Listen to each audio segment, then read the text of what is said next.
Saint Martin বিগত আওয়ামী লীগ সরকারের সময় থেকে আলোচনায় ছিল সেন্ট মার্টিন।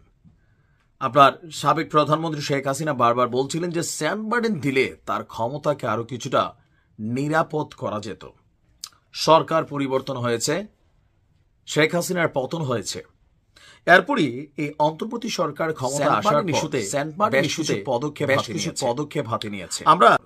আমরা গেল দুদিন আগে দৈনিক ইনকিলাবের একটা ফিচারের দিকে আমাদের নজর পড়ল যে দ্বীপে বিরাজ করছে দুর্ভিক্ষ, আতঙ্ক এবং হতাশায় দ্বীপ ছেড়ে পালাচ্ছে মানুষ।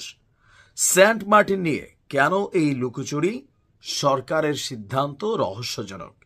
আপনারা এমন শিরোনামে দৈনিক ইনকিলাবে সম্ভবত কলামটি লিখেছেন শামসুল হক সারেক এবং সিদ্দিকুর রহমান। কেন তারা মনে করছে যে সেন্ট মার্টিনকে নিয়ে কোনো লুকোচুরি হচ্ছে? সরকারের সিদ্ধান্তটা কেন রহস্যজনক মনে করছে? আসুন দেখি তাদের এই প্রতিবেদনটা আসলে তারা কি প্রকাশ করেছে।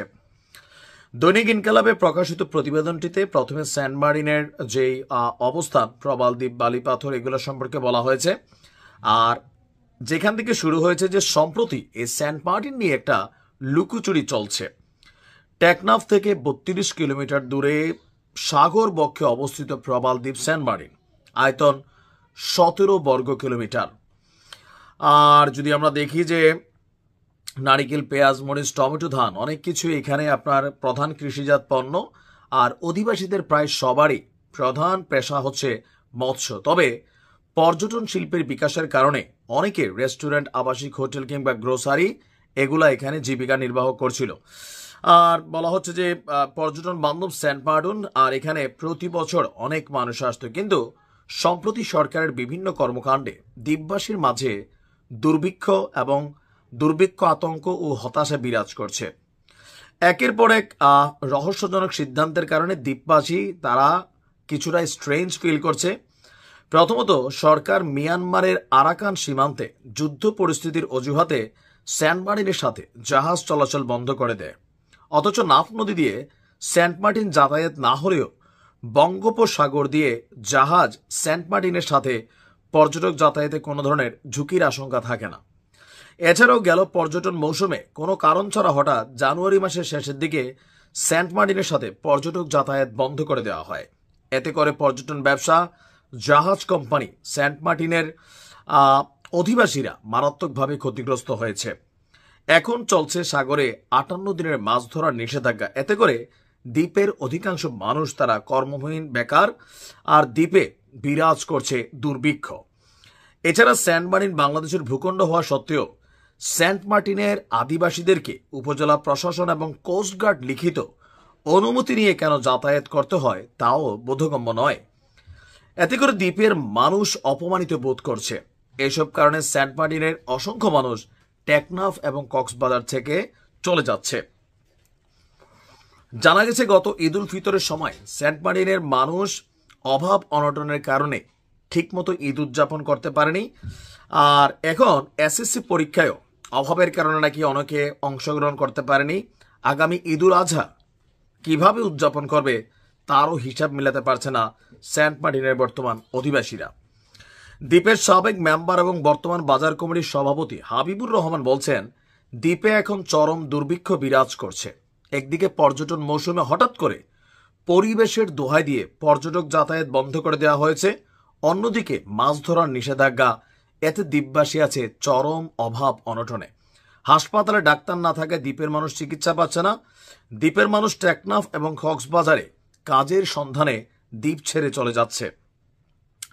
এবং তিনি আরো বলছেন, বাংলাদেশের ভূখণ্ড হওয়া সত্ত্বেও সেন্ট মার্টিন এবং সেন্ট মার্টিনের অধিবাসীদের নিয়ে সরকারের এই ধরনের আচরণ রহস্যজনক বলেই দ্বীপের বাসিন্দারা মনে করছেন। স্পষ্ট কোনো কারণ ছাড়া এই সিদ্ধান্ত সেন্ট মার্টিনের 10,000-এর অধিক জনগণের খাদ্য, শিক্ষা, চিকিৎসার মতো মৌলিক অধিকার থেকেও বঞ্চিত করছে। মেম্বারের বক্তব্য, মেম্বার হাবিবুর রহমান, নুরুল আলম, সংবাদকর্মী সিদ্দিকুর রহমান, রফিকুল আলম সহ অসংখ্য দ্বীপবাসী উদ্বেগ প্রকাশ করে বলেন, সরকার আসলে সেন্ট মার্টিন নিয়ে কি করতে চান এটা স্পষ্ট না দ্বীপবাসীর কাছে। দ্বীপবাসীর মধ্যে নতুন আতঙ্ক। তারা মনে করছে এভাবে দ্বীপের মানুষকে তাদের মৌলিক অধিকার থেকে বঞ্চিত করে দ্বীপ খালি করার কৌশল কিনা। তারা বলেন এভাবে দ্বীপ খালি করে সেন্ট মার্টিন অন্য কোনো দেশের হাতে তুলে দেওয়া হচ্ছে কিনা এমন প্রচারণাও দ্বীপবাসীর মধ্যে হচ্ছে। তাদের আক্ষেপ, আর কত বিপর্যস্ত হলে আপনার আমরা তো দেখি যে সরকার এবং মিডিয়া সেন্ট মার্টিনবাসীর খবর শুনবে। এই প্রসঙ্গে কক্সবাজার পরিবেশ অধিদপ্তরের পরিচালক জমিরুদ্দিন বলছেন, সেন্ট মার্টিনের অধিবাসীদের অন্যত্র সরিয়ে নেওয়া বা সেন্ট মার্টিন অন্য কারো হাতে তুলে দেওয়ার বিষয়টি গুজব। সরকার আসলে সেন্ট মার্টিনকে একটি পরিবেশ বান্ধব দ্বীপ হিসেবে সুরক্ষা করতে চায়। পর্যটক নিষেধাজ্ঞা প্রসঙ্গে তিনি বলছেন, পরিবেশের ক্ষয়ক্ষতি না হয় এই পরিমাণ মতো সীমিত আকারে পর্যটক যাতায়াতের সুবিধা কিন্তু এখনো চলমান রয়েছে। দ্বীপবাসীর ক্ষতি পোষাতে তাদের বিভিন্ন পেশায় জড়িত করার জন্য সরকার বিভিন্ন উদ্যোগও নিতে যাচ্ছেন। পর্যবেক্ষক মহলের মতে মিয়ানমারের সাথে সরকারের করিডোর দেওয়ার যে পরিকল্পনা ইতিমধ্যে প্রকাশিত হয়েছে, এর সাথে সেন্ট মার্টিনের কোনো যোগসূত্র আছে কিনা এ বিষয়েও অনেকের মধ্যে সন্দেহ তৈরি হয়েছে। আর এ প্রসঙ্গে আমাদের টেকনাফ উপজেলা নির্বাহী অফিসার তিনি বলছেন, স্থানীয় লোকজনের যাতায়াতে কোনো সমস্যা নেই, তবে বিভিন্ন প্রকল্পের লোকজনকে অনুমতি নিয়ে যাতায়াত করতে হয়। দ্বীপে দুর্ভিক্ষ প্রসঙ্গে ইউনোর বক্তব্য, পর্যটক যাতায়াত বন্ধ হওয়ায় খাদ্যমুখ সংকট মোকাবেলায় তাদের জন্য সরকারি বরাদ্দ বাড়ানো হয়েছে। কেন সেন্ট মার্টিনে পর্যটক যাতায়াত বন্ধ করা হলো এ বিষয়ে উপজেলা নির্বাহী কর্মকর্তা বলেন, দ্বীপের জীববৈচিত্র্য সংরক্ষণ এটাকে আরো বেটার করার জন্য, বাঁচানোর জন্য পরিবেশ মন্ত্রণালয় এই সিদ্ধান্ত নিয়েছে। আসলে লুকোচুরি বলতে কোনো কিছু সরকারের কাছে নেই, জাস্ট এখানে যারা বসবাস করছে তারা মনে করছে। ভালো থাকুন, আসসালামু আলাইকুম।